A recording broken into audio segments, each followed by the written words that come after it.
Jumping right into your health news today, human trials for male birth control pills could start as soon as this year. It's something that's been talked about and theorized about for years, but it could actually become a reality. Studies show this treatment is about 99% effective in mice. And joining us live today to break this all down is Dr. Julie Bindeman, a reproductive psychologist right here in the DMV. Dr. Bindeman, thanks for being here. I got to know, though, what was your first thought when you heard about the possibility of human trials for male birth control? I'm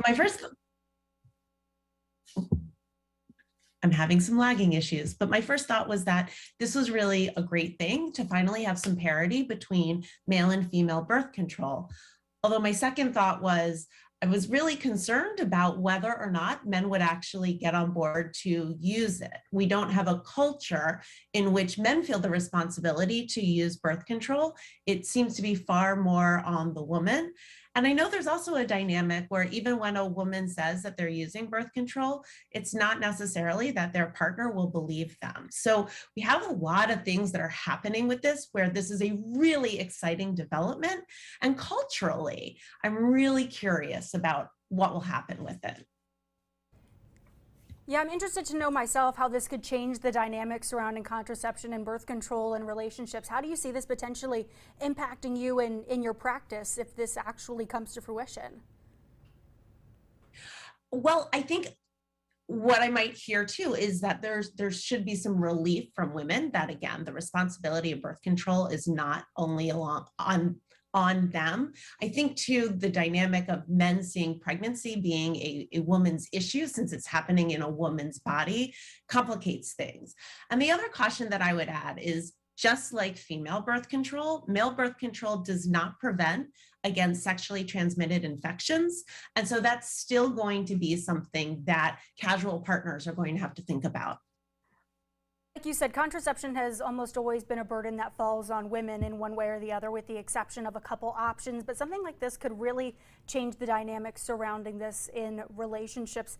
I guess, what do you think it's going to take for this cultural shift to happen if this actually goes through, comes to fruition? What can, psychologists like yourself do? What can medical and pharmaceutical companies do to really kind of change the conversation surrounding contraception? I think actually it's going to have to start with parents. So parents are going to have to get on board and be really comfortable talking to their sons about birth control at a younger age than I think most of us are willing or able to do. And from there, that starts to normalize it, so that if a mental health professional or a healthcare physician or doctor or professional talks about contraception, we're already setting the scene that this is something normal and that this is something that anyone who wants to be sexually active needs to be thinking about, not only relying on one party to be more aware of it.